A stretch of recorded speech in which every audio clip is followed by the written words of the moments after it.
So a little bit of clearance here, Yeah. but as you can see, it's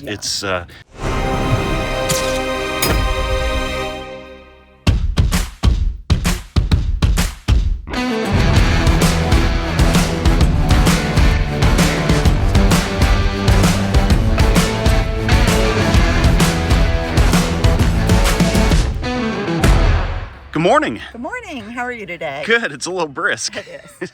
Not so pleasant.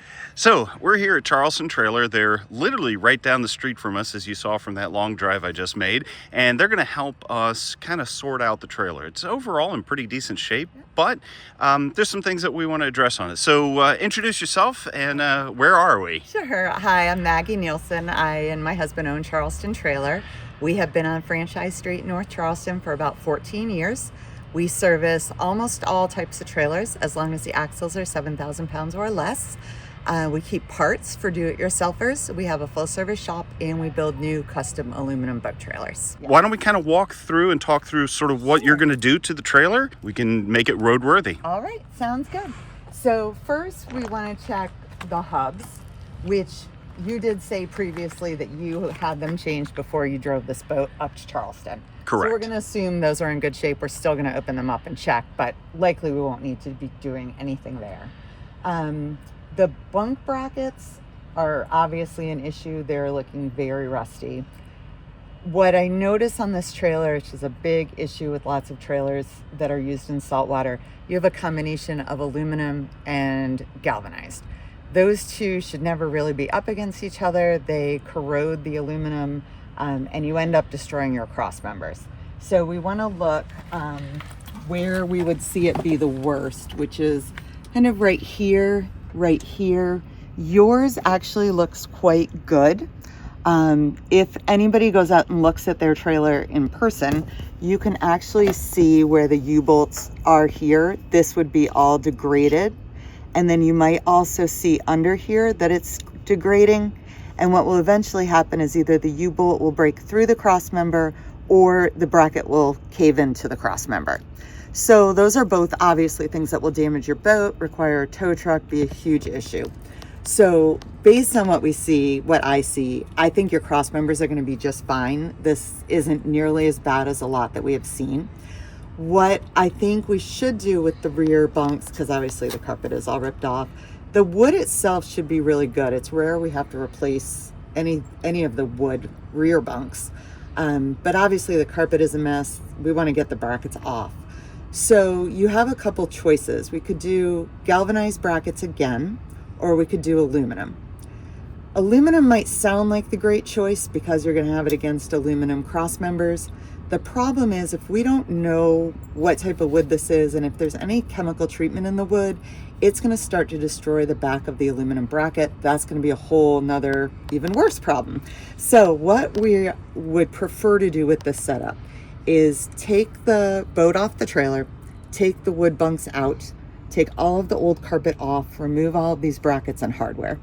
Then we would like to take new galvanized brackets, put a barrier underneath, which is going to keep it away from the aluminum cross member, change the hardware to stainless steel. So many years later, this will start to rust again, but it's not going to have any chance of damaging the cross member, and you probably have a good 10 years. So you may not even still own the boat at that point. But that's going to be the better choice than switching to aluminum, primarily because of the chemicals in the wood. The I-beam, as you said, looks great. Don't see any issues there at all. I'm guessing, like from this light, you have a loose wire on the back. This clearly either was never wired in or hasn't been wired in for a long time.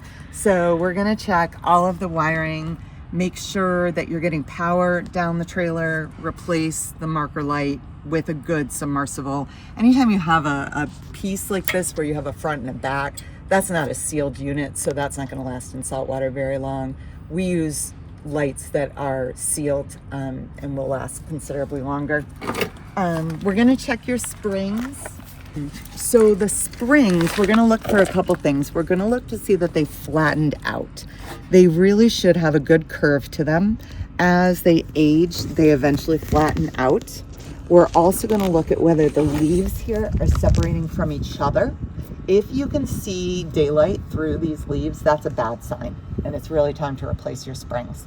If they are just cosmetically rusty, you can certainly leave them alone, but we'll have a mechanic get under here and take a better look at this, or once we get the tire off, we'll get a better look at this.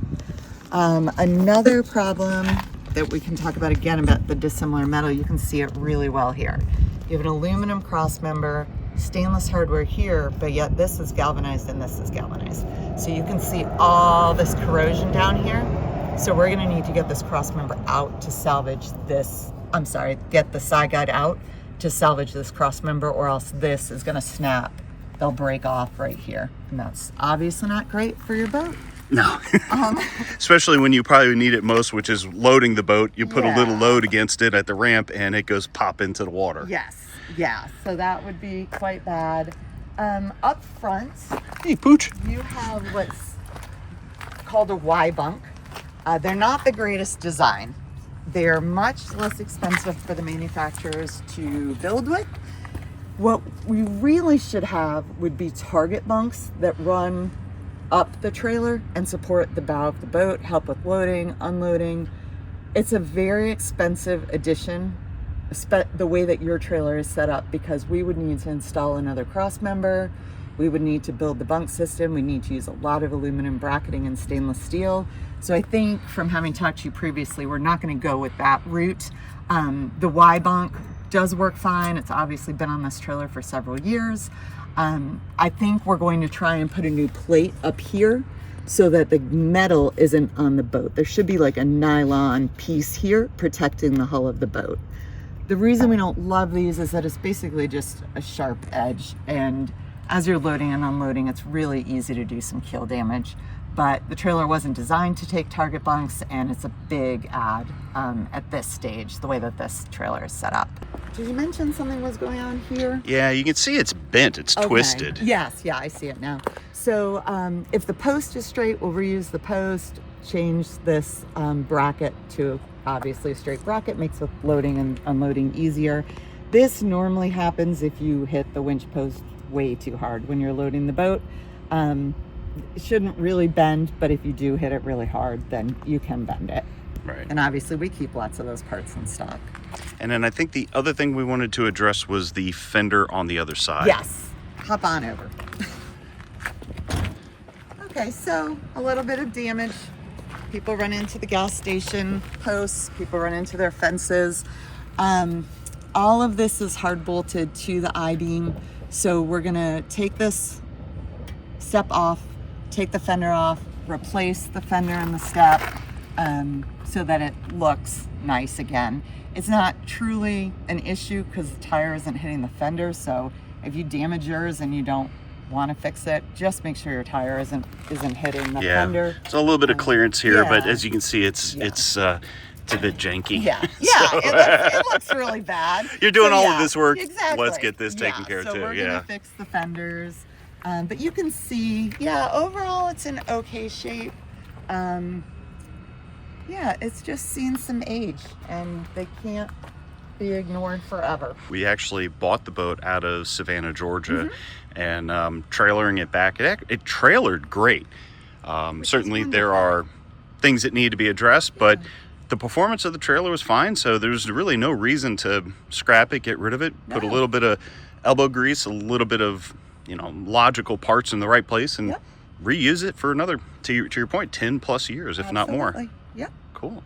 Well, awesome. Well, we're going to go ahead and let you get ready and get started. Thank you. Sounds good. Thank you. 3 days later. What are we going to do today? Today we are going to take your boat off the boat trailer. So anytime that we need to do work on bunks, bunk brackets, cross members, torsion axles, those necessitate the boat coming off of the trailer, because a lot of those, obviously the bunk brackets are things that the boat sits on, but torsion axles also work as a part of the structure of the frame. So we don't want to take anything off the trailer while there's weight on it. So we're going to use 2 pro jacks to lift the back of the boat, and then we're going to use a forklift to lift the front of the boat. And so the boat's going to come up off the trailer. We are going to then pull the old trailer, or your trailer, pull the trailer out. Then we're going to take a lot trailer and slide it under so that we can safely have something for your boat to sit on while we're working on your trailer. And then we are going to take the brackets off. We're concerned about the rear cross member. When we first looked at it, when you dropped it off, everything looked pretty good. It didn't look like there was that much dissimilar metal corrosion that anything would need to be replaced. But we're concerned now because we see that the wood on the bunks is sitting on the rear cross member, and that's actually really bad because the chemicals in the wood interact with the aluminum cross member, and so we're afraid that cross member is going to be really thin or pitted at the top. So we want to get the boat off, then we want to get the bunk brackets off so we can get the bunks out. We're going to trim the bunks so that they're the right length for your boat. We're going to then pull everything apart and see what is left on the trailer and what we need to do with it. Awesome. Well, while you're doing that, I'm going to look around and probably pick up some more stuff that we need. All right. Thanks. You're welcome.